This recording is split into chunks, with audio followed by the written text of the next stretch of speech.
Kegiatan bedah buku 1000 Jalan Pengabdian, refleksi 4 tahun kepemimpinan Dr. Haji Khairul, digelar pagi hingga siang kemarin pada Kamis 2 Maret 2023 dan berlangsung di Kayan Multifunction Hall Tarakan Plaza.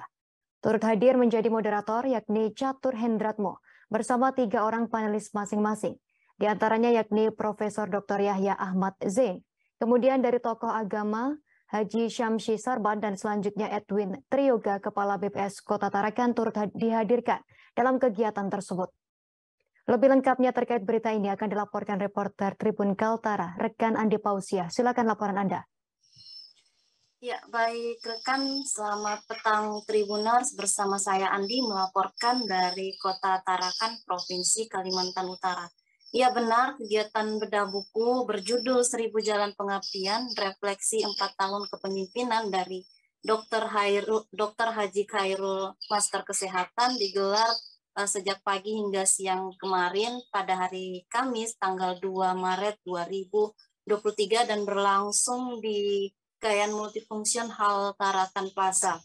Adapun dalam kegiatan bedah buku kemarin turut hadir Bapak Catur Hendratmo sebagai moderator dan 3 orang panelis, diantaranya masing-masing ada Bapak Profesor Dr. Bapak Yahya Ahmad Zain, kemudian dari tokoh agama juga dihadirkan ada Pak Ustadz Haji Syamsi Sarman dan juga dari Bapak Edwin Trioga, Kepala Badan Pusat Statistik Kota Tarakan. Adapun sebenarnya untuk buku ini sendiri ditulis oleh Bapak Awan Setiawan, diterbitkan oleh Pusat Profil dan Biografi Indonesia, PT Rajasa Mitra Sukses pada tahun 2023 dan proses pengerjaannya dimulai tahun 2022. Membuka kegiatan bedah buku kemarin berjudul 1000 Jalan Pengabdian, dimulai dari panelis Bapak Yahya, di mana yang juga beliau saat ini menjabat sebagai guru besar profesor termuda yang ada di Universitas Borneo Tarakan. Beliau mengungkapkan bahwa buku ini bercerita bagaimana pengalaman seorang Khairul kecil sampai beranjak dewasa dan sampai di titik saat ini berhasil menjadi wali kota Tarakan, dan juga menceritakan bagaimana ia akhirnya bisa meraih impian besarnya menjadi seorang dokter. Kemudian menurutnya buku ini sendiri memang sangat unik dan luar biasa karena dikombinasikan dengan autobiografi dan sekaligus refleksi cerita success story dari seorang Bapak Khairul sampai saat ini menjadi seorang wali kota Tarakan. Lalu di panelis kedua turut hadir Bapak Ustadz Haji Syamsi Sarman yang juga saat ini menjabat sebagai Ketua Pelaksana Harian Kota Tarakan dan Ketua DPW Muhammadiyah Provinsi Kalimantan Utara. Berbicara di sini, ia juga turut menyampaikan kesannya secara substantif. Dikatakan Bapak Haji Syamsi Sarman, setiap bab buku ini sangat menginspirasi pembaca sehingga mampu menyimak dari aspek perjalanan pribadi dan juga bisa memberikan motivasi sebagai pribadi sang pemimpin. Dalam kesempatan itu juga Bapak Syamsi Sarman mengatakan ia turut penasaran mengapa dari sisi spiritualitas seorang Bapak Khairul tidak ditampilkan dalam cerita dalam buku tersebut. Padahal secara personal ia juga cukup mengenal Bapak Khairul, di mana dikenal juga sering melaksanakan khutbah Jumat di tengah kesibukannya sebagai seorang wali kota Tarakan.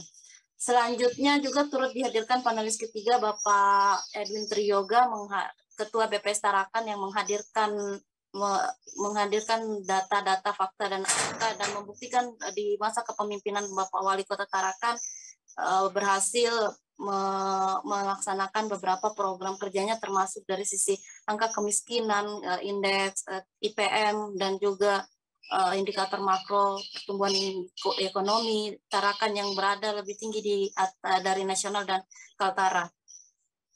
Selanjutnya setelah kegiatan bedah buku, kami teman-teman wartawan melaksanakan wawancara kepada beliau, dan di sini beliau Bapak Khairul mengakui sebenarnya buku ini didedikasikan untuk kepada generasi muda yang ada saat ini, agar dalam berjuang, agar bisa meneladani, menginspirasi bagaimana berjuang untuk menjadi orang sukses dimulai dari titik nol, dimulai dari titik tidak memiliki apa-apa dari masa sulit. Juga kepada anak-anaknya juga diharapkan agar bisa menjadi inspirasi bagaimana perjuangan ayah dan ibunya memulai dari titik nol. Kemudian berjudul 1000 Jalan Pengabdian, Refleksi 4 tahun kepemimpinan Dr. Chairul M.Kes. Buku ini juga menceritakan lika-liku perjalanan Bapak Chairul dari masa kecil dan bisa menjadi dokter.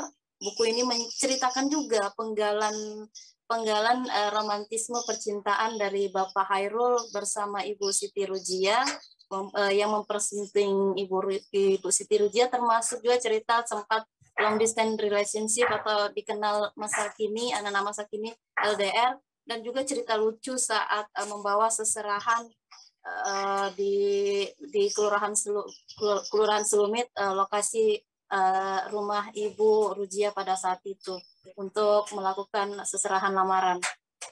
Dan terakhir dalam buku ini juga bercerita tentang bagaimana Bapak Chairul juga akhirnya meminang Bapak Effendi Juprianto, pasangannya saat ini, sebagai Wakil Wali Kota Tarakan periode 2019 sampai 2023. Dan memang sebenarnya diakuinya masih banyak cerita under story atau cerita yang belum terceritakan, dan nanti ia juga akan berencana untuk menerbitkan buku selanjutnya. Buku ini rencananya dicetak sebanyak 2.500 eksemplar halaman, dan saat ini sudah dibagikan 500 secara gratis kepada orang-orang yang sudah berdedikasi dalam hidupnya sampai saat ini, termasuk kemarin menghadirkan Ibu Dr. Ari Yusnita, ya di mana beliau adalah putri dari Bapak almarhum Dr.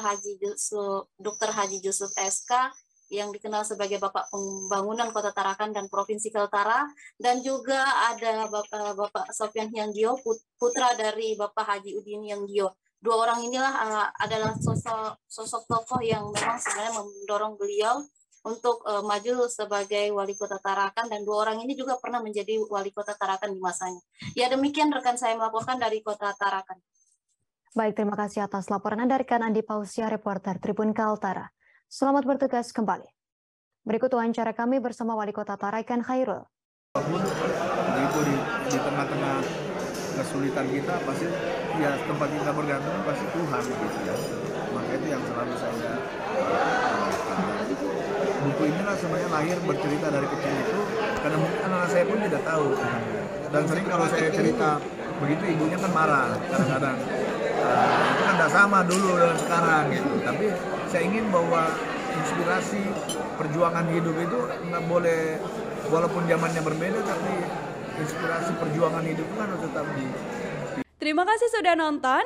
Jangan lupa like, subscribe, dan share ya.